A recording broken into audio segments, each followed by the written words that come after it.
What's going on, everybody? Welcome back again to our weekly podcast, The Words of Life with Kevin and Adam.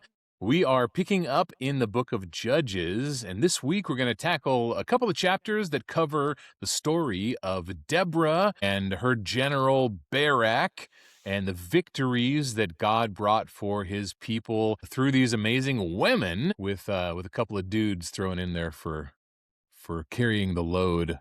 Anyway, before we do that, we are in the throes of this great winter storm. You are anyway. You are just freezing down there in the Phoenix area, aren't you, Kev? Yeah, it's chilly here today. We've gotten down into the high 60s as opposed to our usual 70s. So I can see you're wearing your winter hoodie there. Yeah, right. It is cold here, 68 outside and sunny and clear. Freezing for sure.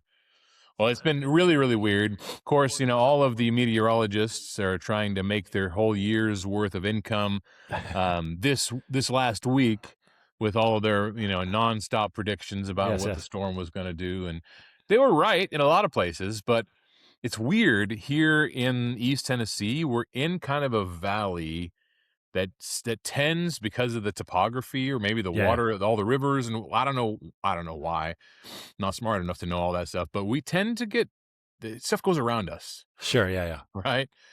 We don't really get hit by hurricanes because of the Smokies. Now, if stuff comes up the north, up the 75 corridor, that's when it gets bad for us, right? If it's coming from Georgia, it's bad. Yeah. If it comes from Canada, whatever, right? I guess that's the story. But it's been really weird. We had freezing rain, yes, which was interesting, but not so much. And it was raining and 33 or 32 degrees on the ground. So strange. It wasn't snowing. It was warm enough up top, but cold enough at the bottom to make this weird, I don't know what's going on. Yeah. But we moved our worship service till a class till 2 yesterday, and then 3 for normal service, which was kind of cool, actually. Are you guys still meeting in the afternoons? No, we meet in the mornings now. Switch that. So for those of you who don't know that are listening, we met here in Arizona at the congregation I'm at for a long time. A decade or more in the afternoons. We'd meet at 2:00 and 3:00, like you just did this time, because of renting locations and things and conflicts with other people that might be renting that space and things of that nature. And actually it started with we were started out in somebody's house and he worked night shift. So we started, but to know about 5 years ago when we got a permanent location at that time, we decided, hey, let's try switching the times because it'll have more of an impact in the community. Like people will see, there are people worshiping here. And everyone assumes the time you go to worship is 9 or 10 o'clock, or it's in the morning, right? So we have had lots of people walk in, especially early on, because of the time change, because it's more traditional, I guess. So no, not anymore. But we did that for a long, long time, and it's a little strange, kind of nice. Yes, we do only meet once on Sunday. And we're like, man, we were so productive before we got so much done today, before we went into worship. So it was pretty nice. But I doubt we'll change. But it was an interesting. It's a nice switch up. Yeah, there is another group here that meets in the mornings most of the time. But there's a big Phoenix Marathon every year, and it's downtown around where their building location is. And so during that weekend, they will move their time service because you can't. All the streets are closed, right? You just can't get there. Literally can't get to our building. Yeah, right? So they changed their time just for that one weekend to avoid the marathon and stuff. So it's crazy. Well, there are a lot of people that have been massively affected by this storm. Yeah. In fact, just a couple hours west of us in the Nashville area, like massive power outages because of the ice and trees blowing up or exploding. I don't know what the trees are doing. Lots of downed trees and power lines. So we're keeping a lot of people in our prayers. Yep, for sure. When stuff like this happens, there's a family member of one of our brethren. He's got rapidly progressing really bad cancer, and they want to move him to hospice, but they're praying that they're able to actually get him home for his final hospice care. Sure. But the storm is, making it difficult. Maybe preventing that, right? Yeah. So there's a lot of heartache and grief that's caused that we just don't even know about and think about sometimes, stuff like this. So a lot of people to pray about for sure. Let's get into our study today. We're again in the book of Judges.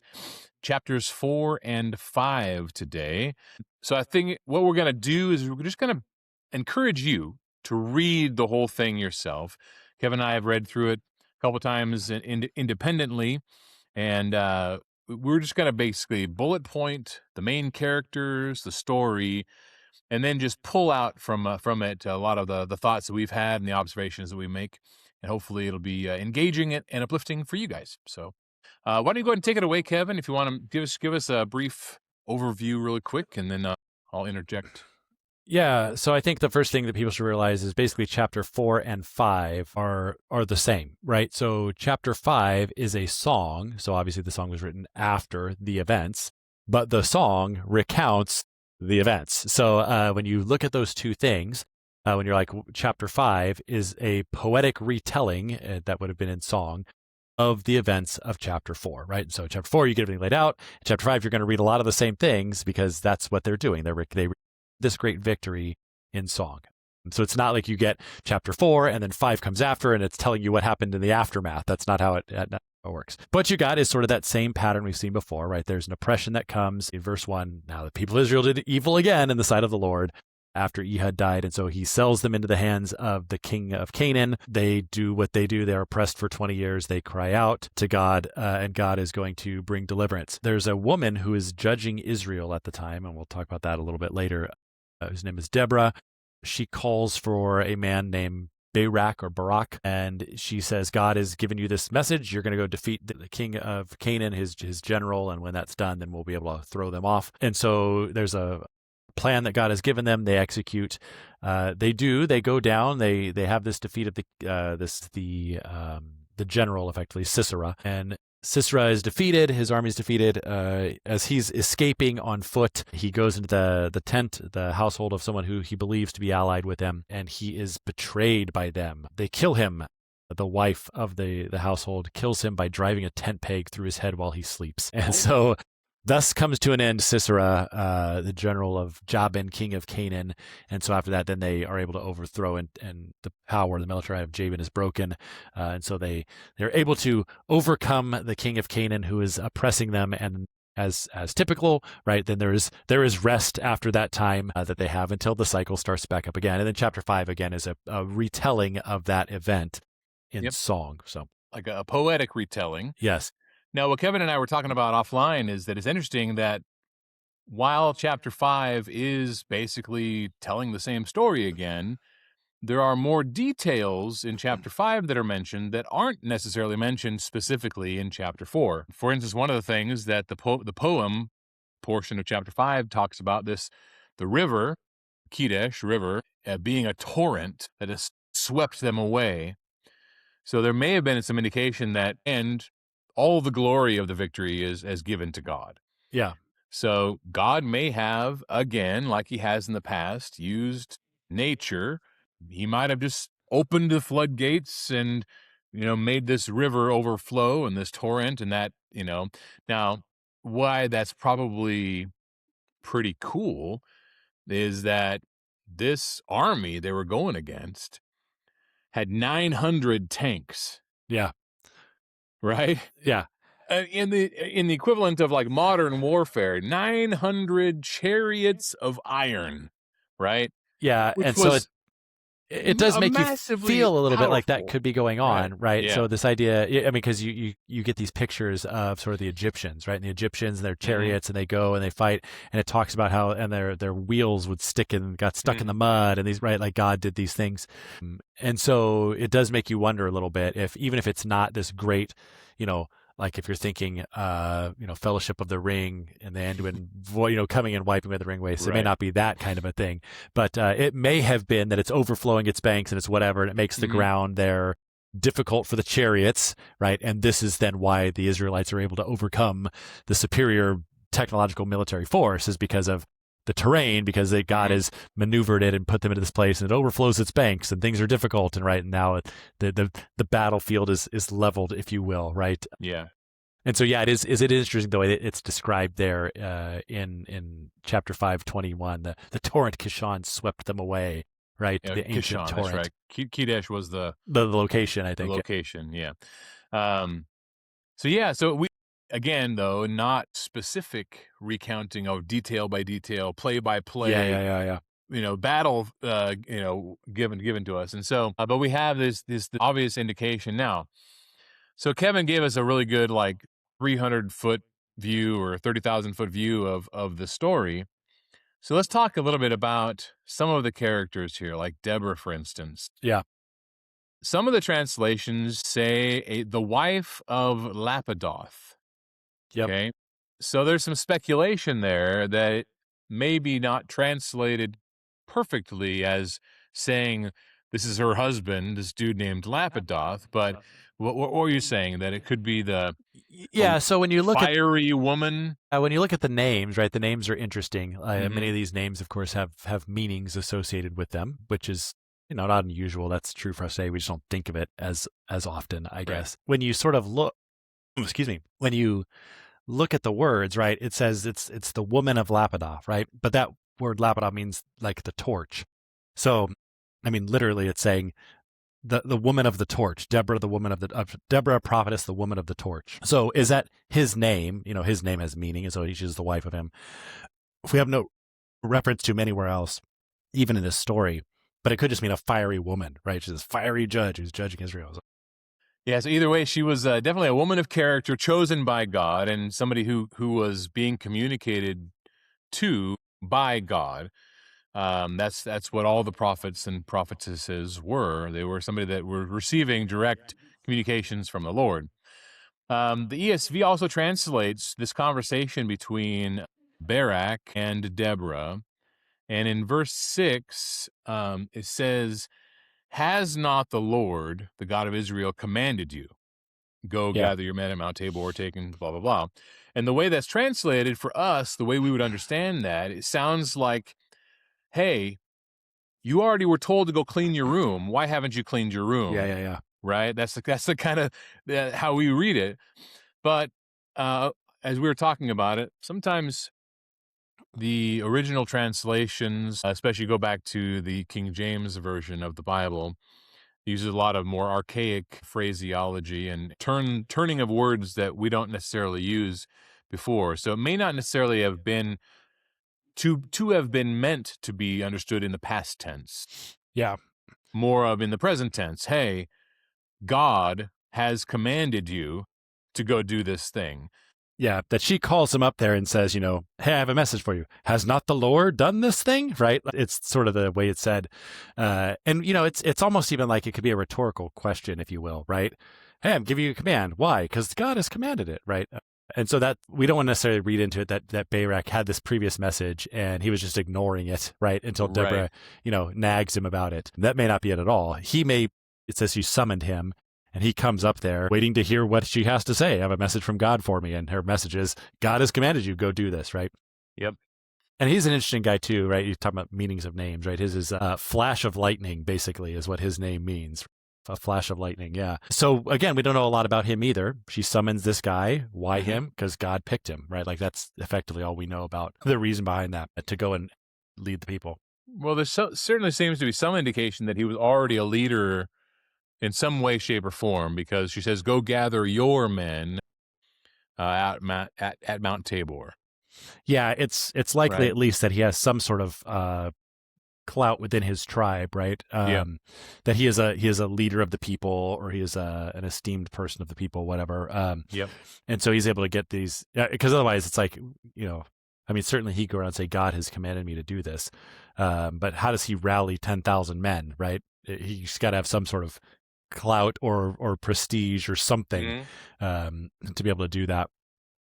But yeah, it's before we get too deep on him, it is interesting. We were talking too that this is a little different than some of the other stories, right? Because the other stories we've seen so far, it's this idea of the people cry out and God sends this deliverer. He just plucks them out of obscurity somewhat, right? They do the delivering, and then because they do delivering, now they are somehow esteemed and they judge Israel for the next 20 years or whatever. And this one's reversed, right? It tells us here she's a prophetess. God is speaking to her. The people know God speaks to her. In their oppression for 20 years, she is judging the people of Israel.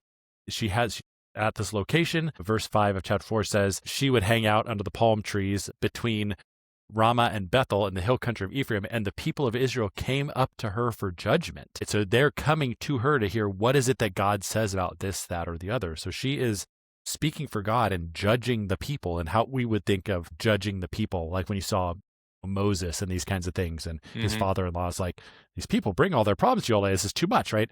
This is what that picture is. And then God says, okay, I'm going to deliver my people. Here's a message. Tell this guy, and we're going to and do this. And the deliverance then is coming afterwards. But she was already some sort of a judge before the delivering, which is different than the other ones we've seen. Like Shamgar, it doesn't say he judged Israel all the time. It says he saved them, right? And that word we kind of looked up. What does it mean to judge, right? And to judge means a lot of things. It means to judge. It means to execute judgment. So, in a sense, you're like, was Shamgar a judge? Well, he executed God's judgment on these other people, right? So, yes. Is he a judge in the same way she seems to be, as in like settling disputes?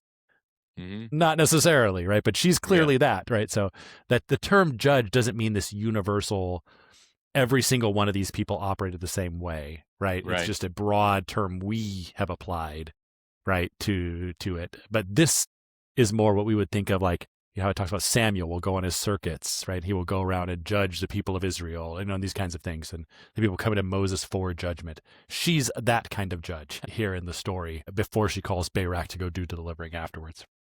Yeah, and so, Ehud. Yeah. Right? If you were going to say what kind of a judge was Ehud, well, he was somebody who executed judgment. Right. Right? By literally executing, the evil king. Yeah, and so we have judges of all kinds of flavors. Right? Yeah, and like you said, Ehud, his thing is basically he's the tribute carrier, right? He's just the person who's taking the tax, right? When you see Othniel before him, it says God raised up a deliverer, right? Like God raised him up to do this delivering. So this one is very different. That she's actually in some sort of legislative or whatever sort of position, if you will, when God calls her to deliver, but she's already judging in a more sense that we would think about that term. Yeah, but it was almost seemed to be like reactive judging. She wasn't proactively overseeing the people. No. They come to her for judgment. They came she to has her the word of God. Yeah. You're right. And so her job was there as a resource for the people. Yep. And in this case, he elevated her, well, really, through Barak, really, right? So Barak's so let's get into the conversation that Barak has. So she tells Barak what he's supposed to do, right? And then in verse 8, Barak said to her, if you will go with me, I will go. Right. But if you won't go with me, I'm not doing it. Yeah. So he draws a line in the sand with a little ultimatum saying, sure, I'll go do this thing, but only if you come with me. And she's like, okay, but just so you know. Right. Right? This is not going to lead to your glory, Barak. Yeah. In fact, the Lord is going to give the glory of this victory to a woman. Yeah, he would be sold, Sisera would be sold in the hand of a woman. And the way, again, when you read that, it reminds us, you sort of brought this up when we were chatting earlier, that it reminds us of some other stories, right? It reminds you of Moses when God says, go do this. I'll go, but how will they believe me if I'm going to, right? How do they know I'm with you? And what will be? And take Aaron with you. And we'll see later in this. Like, I'm not really a good spokesperson, God, And then later, we'll see in this in the book a similar thing, right? Gideon, how do I know, God, that you're going to deliver them into my hands, right? And then it's almost just give me a sign kind of a thing. Yeah. In this case, the sign is, will you go with me as well? And her response is, I'll go with you. And I want to read this translation here of verse 9. Certainly I will go with you, said Deborah, but because of the course you are taking, the honor will not be yours, right? So it really much sounds like the reason that God is going to deliver this into the hand of this woman, and you will not be the one to actually capture or kill Sisera, is because of your lack of faith, we may say, right? And not just jumping to do it, or because you asked for a woman to go with you when I have sent you out to do this, then fine, a woman will get all the glory, right? Because of this course you are taking here. And, to be fair, it's really well done in chapter 5 that the glory actually may go nominally to this woman who kills him. But in chapter 5, they talk about the Lord does this and the Lord does. So the glory goes to God in song and in praise and these things. But he doesn't even get to be like, oh, yeah, and I killed that general. No, he didn't, right? No glory for you in that case. Yep. So we got this really weird, like, little sidebar insert, right? Yeah, in verse 11 of chapter 4. So in verse 10 it says, okay, so and Barak called out Zebulun and Naphtali to Kedesh, and 10,000 men went up at his heels, and Deborah went up with him. And quick sidebar, by the way, right?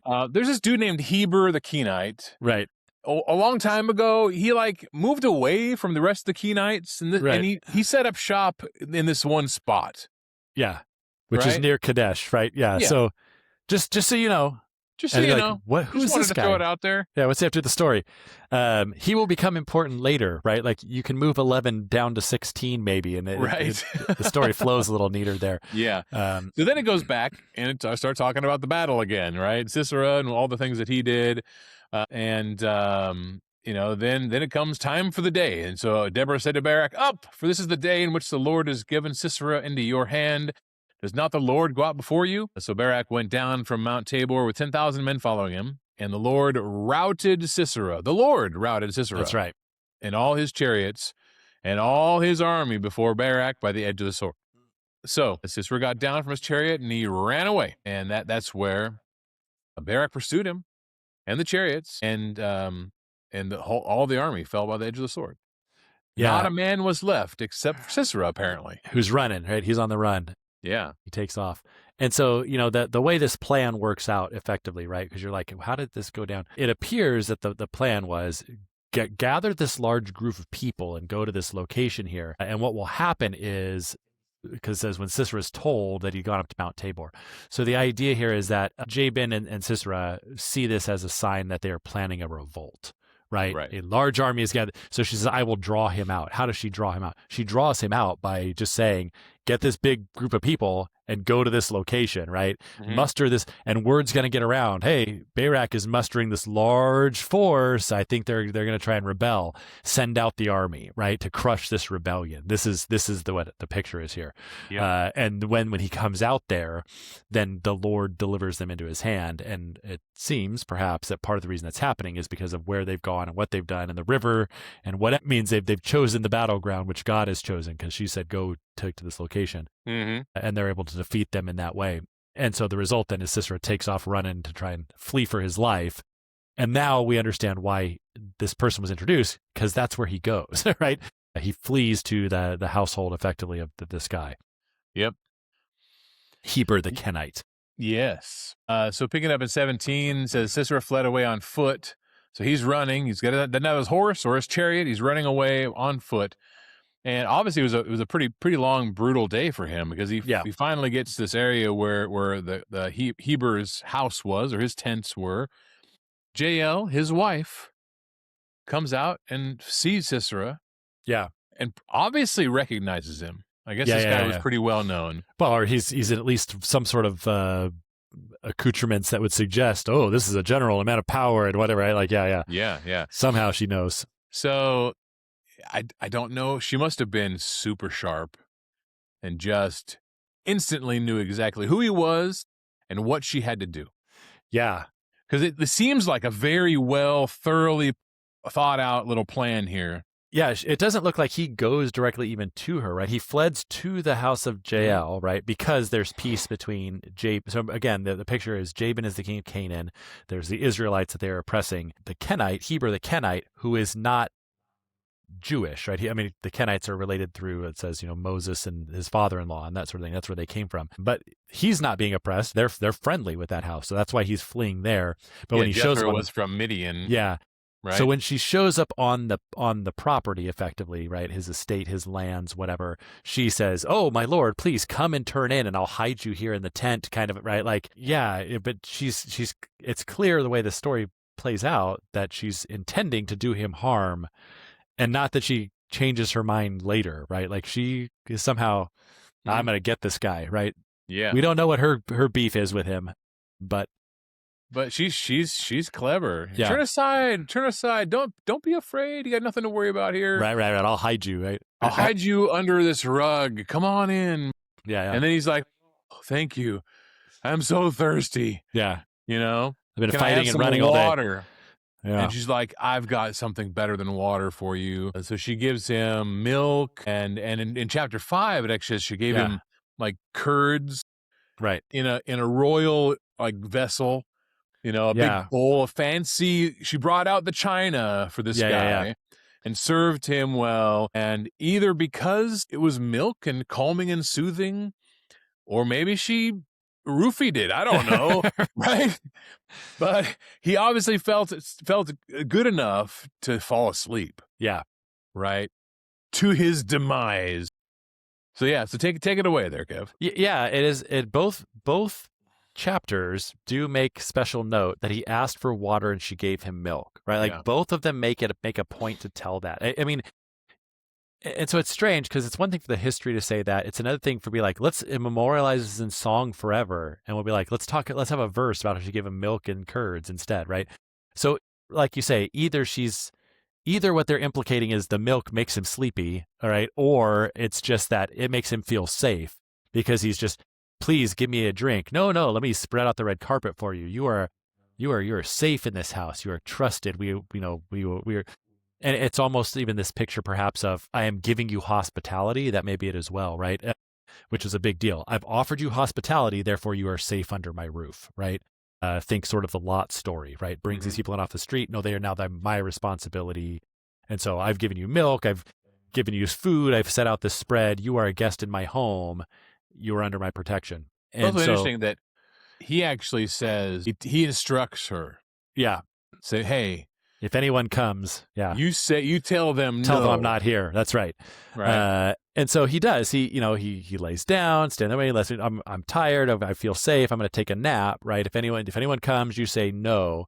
And so she apparently agrees to that statement. Right. Because he's then now, okay, I'm going to go to sleep.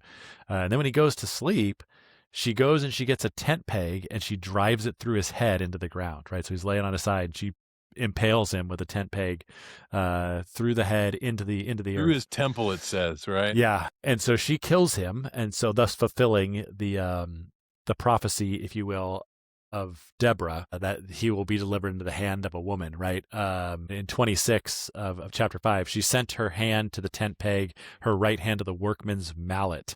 Right, she struck Sisera and crushed his head. She shattered his head and pierced his temple. So yeah, she takes and hammers him into the ground. And we sort of say, whoa, is it one hit? Look, it doesn't matter. When she hits him the first time, right, tent peg asleep, hammer mallet, like she crushes his skull and impales his brain, whatever, right? So he's dead pretty quickly. And so he's killed by this woman, Jael. And so that then, of course, is going to play a little differently because then when Barak was pursuing Sisera, Jael goes out to meet him, right? As he's here comes the army down the road chasing this guy, sometime later, looking for him. And she says, hey, I know who you're looking for. Come, I'll show him to you. Right. So the exact opposite of what he had said.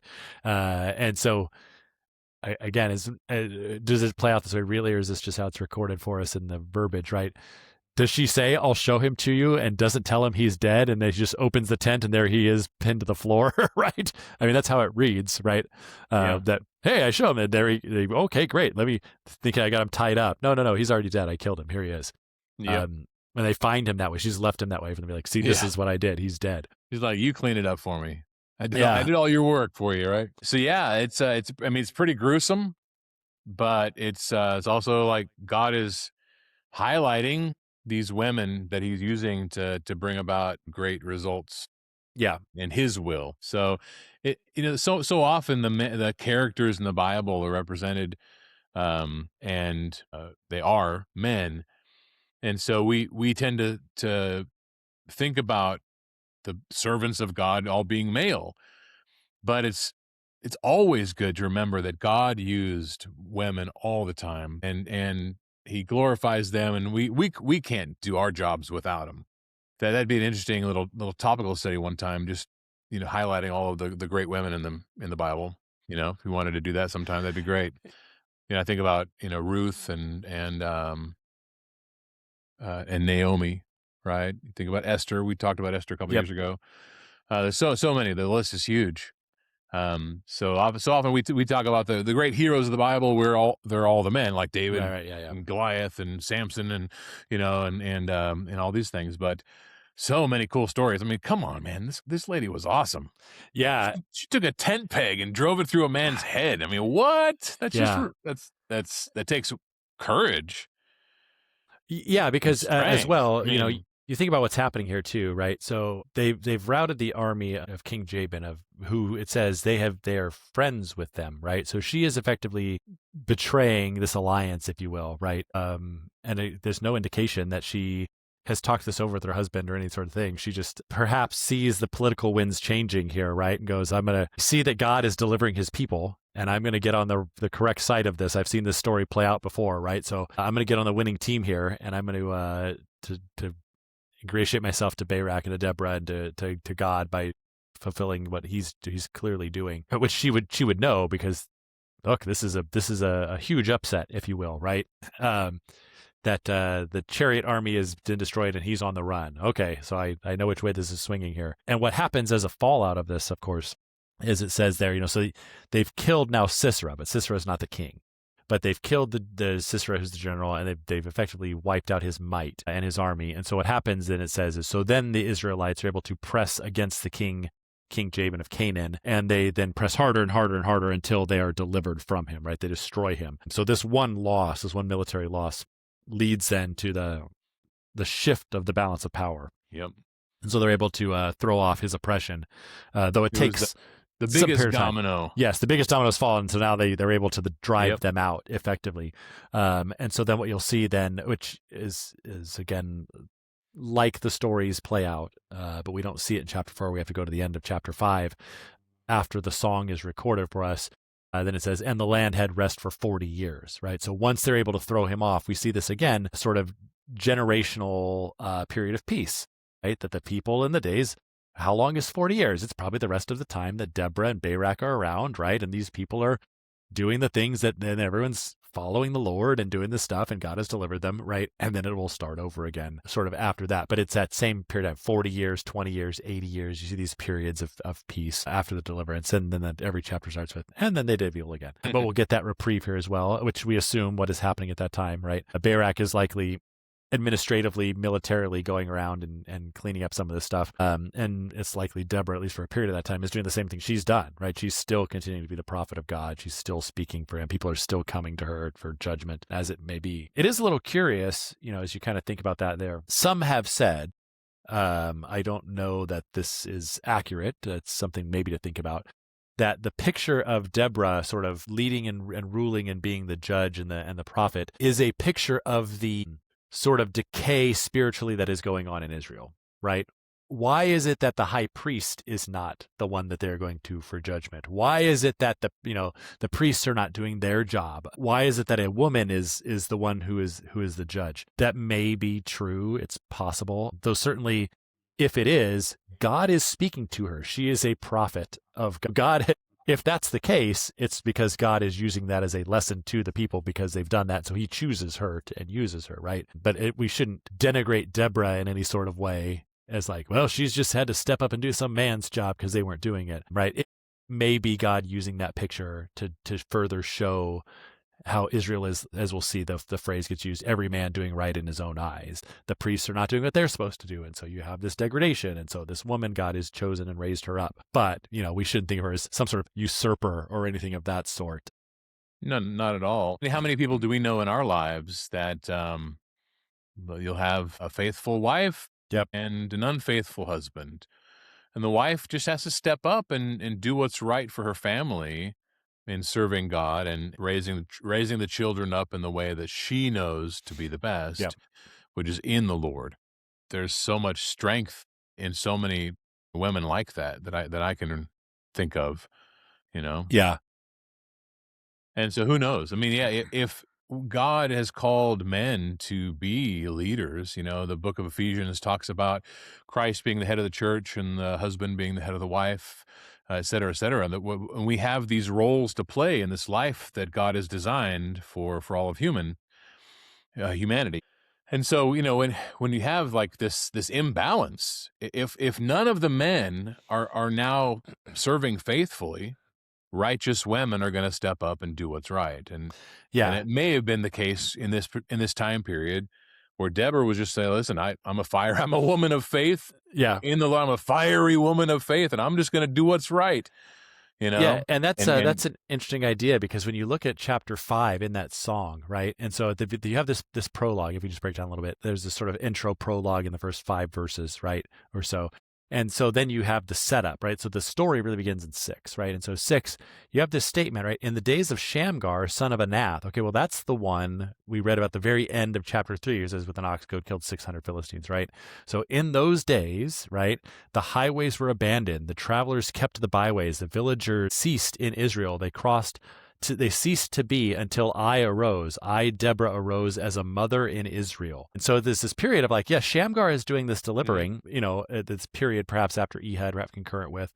But while he's doing that and killing these people, right, the situation is not great in Israel. And so she, as portrayed here, fills the void, right? I arose, and it's interesting when you look at it. Verse 8 is super interesting. Yeah, it's really this picture. It's almost like is she saying, I, Deborah, who was a mother, or is she saying, I arose as a mother to Israel, right? Like the whole nation was my children. I took them all under my wing as children, right? And stepped up as a mother to them. Why? Because new gods had been chosen.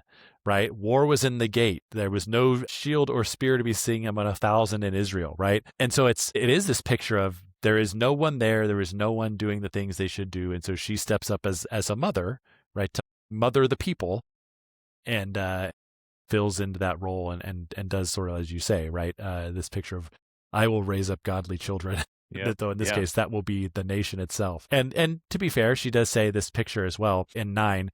My heart goes out to the commanders who offered themselves willingly among the people, bless the Lord. And the beginning talks about as well this picture of the leaders took the lead, the peoples offered themselves willingly, bless the Lord, right? So they then responded to that.